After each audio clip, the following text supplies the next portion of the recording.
Hard Hat Hustle. And we're so glad that you're tuned in today. It's all about insights and news relating around construction, remodeling, and real estate. And today we've got our very first guest, Jennifer Johnston, and she's with Motto Mortgage, right? Correct. Yes. So she's the owner of Motto Mortgage, opened it up about 2 years ago, but we're going to dive into that a little bit more a little bit later. But so tell me a little bit about yourself. Well, I'm a Greenwood girl, born and raised here. Went to the University of Georgia. Oh no, not Georgia. Yeah, I'm a Bulldog. Go Dogs. And came back to Greenwood. Didn't think I would land here, but I did, and ended up in banking, and then ended up in mortgage, and spent 26 years at a local bank doing mortgage loans. And 2 years ago, started my own company. What about that? You know, that's the funny thing.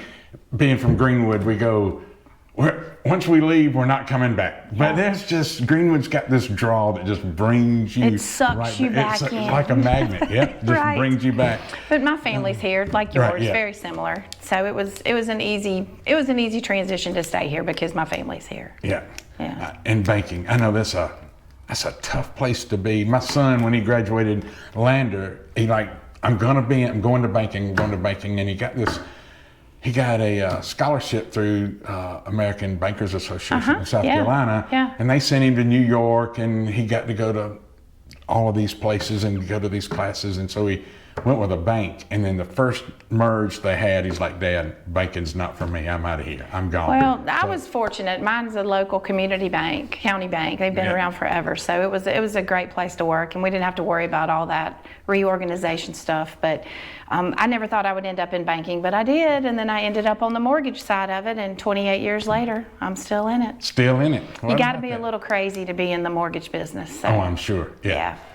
I am sure. So what have you been up to lately? Trying to do loans for people. Trying to do loans. Yeah, the refi market's been dead because of rates, but it's coming around. Rates are dropping. We're doing a lot of first-time home buyers. What about that? First-time home buyers, you would think that market was kind of like dead with the prices of homes and mortgage rates? They never saw 3%, so they don't know the difference between that and 7%. But now they're lower than that. Rates are in the 6s, and we're hoping they're going to continue to drop. So that segment of the market will pick up. Well, that's good. So what are some things you like to do, you and your husband like to do on weekends, kind of de-stress? Yeah, we live on the lake. We're lake? Big boaters, yes. We have a big group of friends, and we hang out on the lake. And now I'm kind of sad because boating season's about over. But then you got college football that comes in. College football. Yep, that takes the place of that. So, and I like to read too. So wintertime, I read lots of books. So I just stay busy. Well, that's Try good. to de-stress from the mortgage world. That's right. Yeah. Well, that's a good thing that college football starts right at the end of boating season, lake season, so you can just dive right in. That's right. And then on bye weeks or something like that, you can read a book and just relax. And just chill out. That's right. My kids keep me busy too. So I've got a son that lives in North Carolina, and my daughter's a senior in high school. So it's a busy year for her finishing up high school. Oh, I bet so. Exciting times. Yes, very much so. Is she going to be a Bulldog too? No, she likes Clemson. Ooh, yeah, there we go. I can't get her past it. So go Tigers. Yeah, I'm the only Bulldog around, it seems. Oh yeah. Yeah. So that's where my son landed, was at Clemson. He got his master's from there and ended up, he's a chief business officer for the College of Architecture, Construction, and Arts. So that sounds pretty cool. Yeah, he loves it. He loves it, and they live there. But that's a pretty area too. It is. Yeah. So what does your son do in North Carolina? He is starting a trucking business. He went to school there, and he's in Boone. Yeah, so he loves it. He's not leaving the mountains. I can't get him out of there. Oh no, I don't blame him. Boone's a beautiful place. Yeah, it really very pretty. It is. Good place to go visit. At least you had an excuse to go up there, right? I'm actually going this weekend. It's his birthday, so I'll be in Boone this weekend. Cool. Yeah, it's nice. We were in Cherokee over the weekend, and it was just real nice, and the weather was beautiful. God, it was beautiful. Yeah, it really was. So anyway, we appreciate you coming and absolutely hoping you can share some insights into the mortgage world. Like you said, rates have been at 8%. First-time home buyers don't know any different. They never saw that 2.5%, 3.5% interest rate. Of course, houses are at an all-time high right now, and I don't know what the real estate market's doing, but it seems like it's kind of leveled off a little bit. But But you've been doing a lot of... We've been doing first-time home buyers because when you look at the rent that they have to pay, the rental market's gone crazy. And it's just really hard to find something under $200,000 in this area. And a lot of first-time home buyers, of course, have sticker shock. I mean, my first house was $45,000, you know, so that's a big deal when you're just getting out of school or getting married, starting your family, and you're trying to buy a house, and you're looking at $250,000 at a minimum. That's scary. That is scary. And with rates at 7 or 7.5, you got a pretty big payment. But on the flip side, they would say, I've got to pay $1,800 a month in rent, so I would at least rather pay that in a house. Oh, So absolutely, yeah. it's just been a strange market, but it's been a really, really weird 2 years, and I'm just glad that rates are starting to settle back down a little bit because it'll make home affordability easier for people. What do they look? Where are rates right now? We're getting in the low 6s. Now it depends on loan products. I mean, I've got some FHA things in the 5s. It just really? depends. But the market that we've been in the last 2 years, before you never paid discount points to buy your rate down. That was just unheard of. Like for 20 years, you never did that. Well, over the last 2 years, that's pretty much been the norm. You've had to pay some part of a discount point, whether it's a half of a point or a full point, to get a decent rate.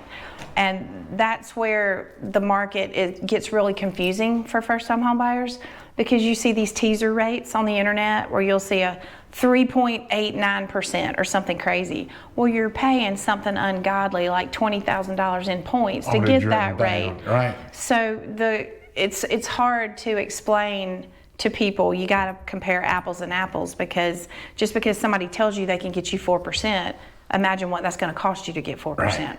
And in the market we're in now, it never really makes a lot of sense to buy a bunch of points when you know we're going to enter into a refi market in the next 12 to 18 months, because you won't get your money back. Because if you're paying all this money in points to get your lower rate, then you're going to turn around and refinance it, and you don't recoup the money that you paid to get that rate. So that makes... it makes it very confusing, and for the consumer especially, because they don't know. They're like, what is a discount point? What does this mean? What is an origination fee? What is a loan process fee? There are all these fees that mean different things to different lenders, and you just have to be very cautious and try to make sure you're dealing with somebody that you trust, and get other estimates from other places, other lenders, and try to compare. So so you worked for a bank, a local bank, for 26 years, you said? Yeah. And now 2 years. So what is a really good reason to come to somebody like you that's a mortgage broker rather than a banker that specializes That's in a good question. mortgages? Brokers have the ability to shop rates with many different lenders because we have more options. And it's cheaper on the broker side because you're just dealing with me. I'm getting your loan through this lender. I'm not paying an underwriter. I'm not paying, a processor or anything like that. So it costs less money to originate a loan with a broker because it's easier, faster, and cheaper for us as a broker. And our rates are typically better because we can shop 4 and 5 different lenders to get you the best rate. And I've always been under the impression that a mortgage broker was probably more expensive than a banker. Me too. Yeah. Me too, until I got on this side of the fence and I saw the difference and the rate difference. Rates are better on the broker side of the world. Yeah, I guess it's kind of like insurance. You can throw it out there and all these people kind of like throw insurance rates at you. And I guess it's probably the same way with... Well, yeah, but you don't know what's the deductible and all that other kind of stuff with insurance. You have to, that's where you have to try to compare apples and apples, and it's hard if you don't know what you're doing. But that's the reason we have to go to an expert like you that say, hey, this may look better on paper, but this is really your best deal. Yeah, you have to figure out, you have to trust the people that you're working with. And so all my customers come to me and they leave a friend of mine. Like they're in my phone, we text each other, because you build a relationship as a broker or even a mortgage person in general. You're finding out so many details about somebody's life, their finances, like you're seeing their bank statement. Not that you want to see where they're spending money, but you have to look for large deposits and you have to look for things on a bank statement, and you find out a lot of stuff about people and their finances, and that's a very personal, private matter. Oh, absolutely. Somebody told me one time you can look at someone's checkbook and you could tell them 90% of their life. I mean, everything. And debit card, everybody's debit card. And you can see spending habits, and I've seen some crazy stuff on bank statements Oh, too, I'm sure so you that I have. didn't want to see, but I had to, you know. I bet so. So what about, I know you do new homes, first-time home buyers. What about construction to perm loans? Do you do that Yes. sort of thing? Yes, I have a construction to perm loan where you close the loan as a fixed rate and you do not have to refinance it. Oh, great. So it's just a one-time Yeah, close. it's like at the bank Yeah. we had like a 2-time close. You got your construction loan and then you had to refinance that. But this is just you close it one time and you only have one set of cost. Okay, So so that's- the builder takes draws over a period of just time. like and then, it's just like every other construction loan that's out there. But when the house is completed, the loan automatically becomes a 30-year fixed rate or 20-year fixed rate or whatever term you chose in the beginning. And if rates are lower than the rate you got in at, you float down to the current market rate. Okay. So it gives you rate protection. Because if rates were higher, then you got in at your 7.5, so you're safe. But Okay. if rates are 6.5, you float down to 6.5. What about, do you do anything like second mortgages, or do you do? I that's have not the something- ability to do second mortgages, but honestly, if you're in the second mortgage equity line market, you're going to get a much better deal at a local bank where you have your business, because they just have different guidelines than we do, and their products are better. So if I can't give you the best product, then I'm going to send you somewhere where you can get it. And Right. my second mortgages are not it. And if a lot of people that got 3% rates, they're like, oh, I don't want to give up my 3%. But when you look at the math at what you're paying at 28% on that credit card, and 7-8% looks really good, You right? can roll it into your mortgage and save $700 a month. Yeah, you should do that. Right. But it's just you gotta teach people that. But that that has to do with budgeting and all those other kind of things. But we are seeing rates get to a level now to where it is making sense for people to refinance, especially if you purchased in the last 2 years, because you're sitting at a 7.5-8% rate, and if you can get to 6 or high fives, then that saves you $300 or $400 a month. So That is very beneficial. I know I worked with one of your clients. We did a screen porch and did some stuff when they cashed out and did some Yep. stuff. And I think part of theirs, I think you said they paid off some debt. paid off a lot of debt. I need to call. call him back, actually. He was on my list the other day. I said, I need to call him, and we probably can get him a better rate. But I'm waiting, because tomorrow's the Fed meeting. Oh, it is? Yeah, Yeah. tomorrow afternoon we'll find out if they're cutting rates a quarter or a half. Probably a quarter, but So today, we're knows? actually filming this on On September 17th, 17th, Tuesday. So y'all will see it the 24th or something like that Yeah. of September. So tomorrow the 18th is, or the 20th, what is today? tomorrow's the 18th, yeah. Tomorrow the 18th, Feds meet. So, But what you will see, though, one thing to tell everybody, just because they may cut a quarter or a half, that does not mean mortgage rates are dropping like that. It's anything that has actually, they've been estimating or guesstimating what happened is already built into rates right now. So the it's rates are not probably already where they are. Yeah, it's not a direct, oh my God, rates are dropping half a point. That's not how it works. They've already adjusted. But now your equity lines and your credit cards, that's definitely going to help, because that's the prime rate. Those are driven by prime, and those are the ones that will benefit. So when we look at that, if they don't drop rates tomorrow, what happens? Rates may go up. Rates go back up. Yeah, if they say higher for longer, which is what their mantra has been this whole time, then we may see a little uptick tomorrow. You may. We may lose the gains that we've had these last 2 weeks. But Well, we hope that doesn't happen. no, we Right. really hope that doesn't We happen. need something to spur the real estate market just a little bit and get it moving again, and so hopefully that'll happen. So what about mobile homes? Do you do anything with mobile homes? I know yeah. you've done a lot of second homes on the lake. Yeah. And you've done a lot of, and you're licensed in South Carolina, Georgia, and North Carolina? I'm trying to get North Okay. Carolina. They're difficult. Right now I'm just Georgia and South Carolina. Okay. I'm But trying for North Carolina. But I know you've done a lot of homes on the lake, Yes. but mobile homes, what about? We mobile can homes? do mobile homes. I can even do a single wide, which kind of surprised me. Really? But they got to be brick or block underpin. Okay. And if they're not detitled, meaning they haven't been detitled with the DMV, you can get it detitled at closing. We've Okay. done that before. So now it becomes part of real property. Correct. And and it's taxed, like residential real estate versus getting a bill for the land and getting a bill for the mobile home as far as taxes go. They Well, that's- add yeah. it together. But there's not a lot of manufactured lenders in town. I never had that product at the bank, but I think now that over the last year or so, it's opened up the market, and I think a lot more people lenders can do manufactured than we ever could before. Right. A lot of people frown upon mobile homes, but I mean, every housing opportunity out there, I mean, every house has its place in every community, you know, and right now, if that's the open door for some of these first-time home buyers, I mean, there's some nice manufactured housing out there. There's very nice manufactured housing. Some of these new houses are just amazingly nice. Yeah. They didn't show as much income, or for whatever reason, they didn't have as much business. They still can get qualified based on the money that they're putting through their account. Well, self-employed people, they have a tough time. It is hard. It is. And so it's good to, Yeah, it's a very hard part of the market, but the bank statement loans those are gaining popularity, and they're easy, and the rates are just a little bit higher than what you would get if you could qualify the normal way. So what would you tell a first-time home buyer, somebody who's buying a house for the first time or thinking about it, like what would you tell them their first step needs to be? What, from a mortgage? Talk to somebody like me, call a mortgage person and sit down and let he or she tell you, guide you basically in what you need to do, because a lot of younger people don't even understand credit. Like, do you have a credit score? I don't know. Do I have a credit score? You know, have you ever borrowed money? I don't think so. Like, my parents gave me my car. I don't have car insurance. You know, do you have any student loans? I don't think so. Or if I do, maybe it's in my parents' name. Stuff like that. They just don't know.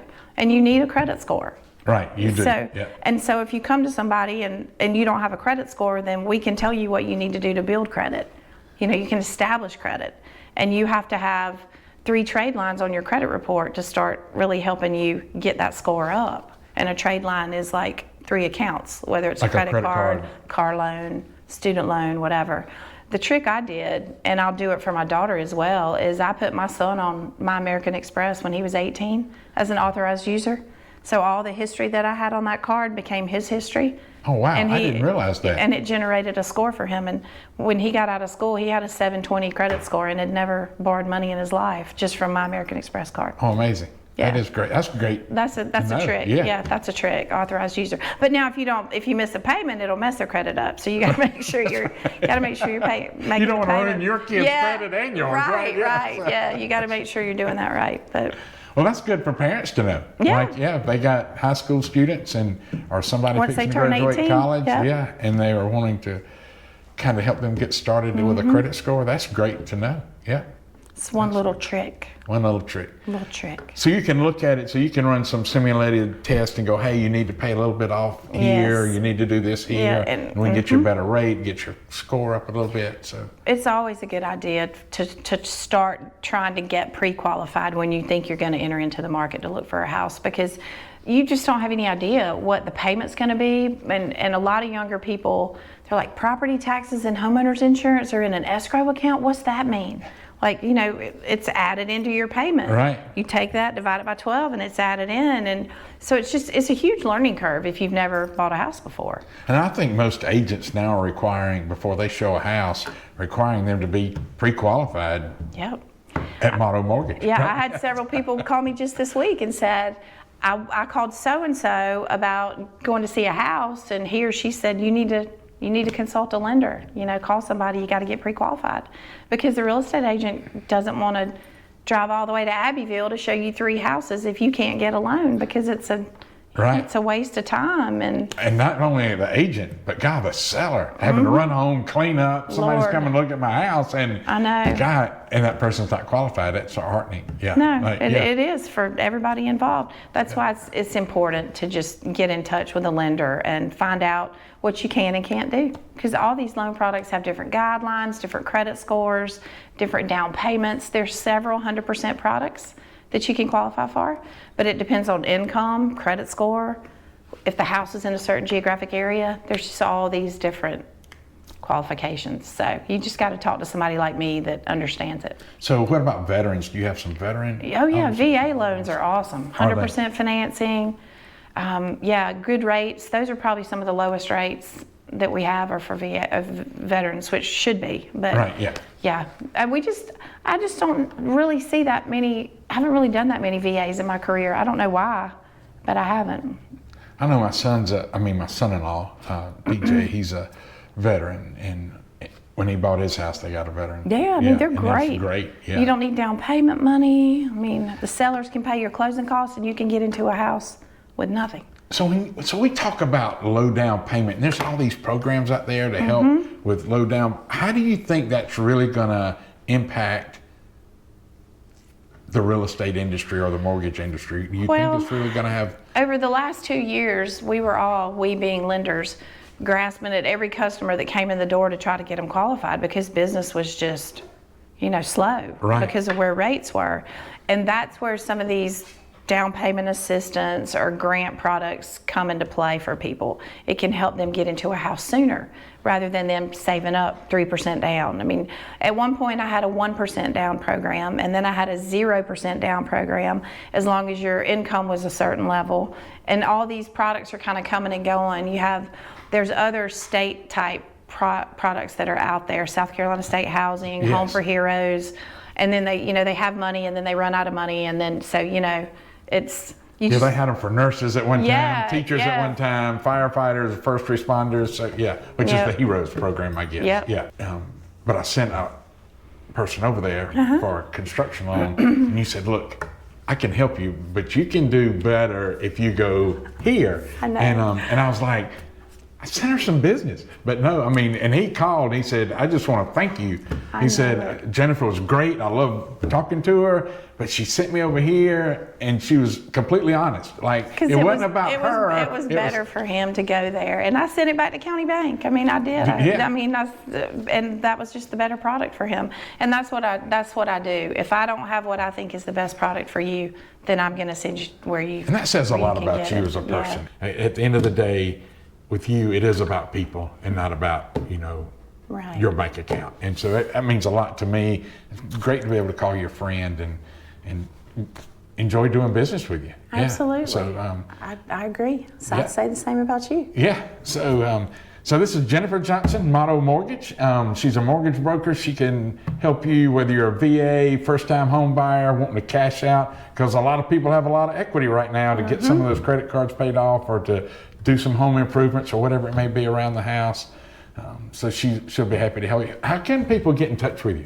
What's the best way? Office is on Montague Avenue across from the Jeff May Sports Complex. Yeah. So there, internet, Google, you can find Motto Mortgage on the internet. You call our office, you can find me. I'm on the internet. On the internet? Yep. Somewhere. Motto Mortgage. M-O-T-T-O, Motto Mortgage. 2 T's. Yep. M-O-T-T-O Yep. Mortgage. Yep. In Greenwood. Yep. So Jennifer, thanks so much for coming. I really appreciate you. And if any of you have any questions about mortgage or just would like to know if you qualify for a mortgage, I encourage you to call Jennifer and get in touch with her. I'm sure she'll be happy to help you out in any way. But again, thanks for tuning in to Hard Hat Hustle. Send us an email at hardhattips@gmail.com if there's something you want to know about, anything around construction, real estate, or remodeling. We'd love to hear from you. But again, thanks, Jennifer, and I hope you have a great rest of your week. Thank you. Thank you.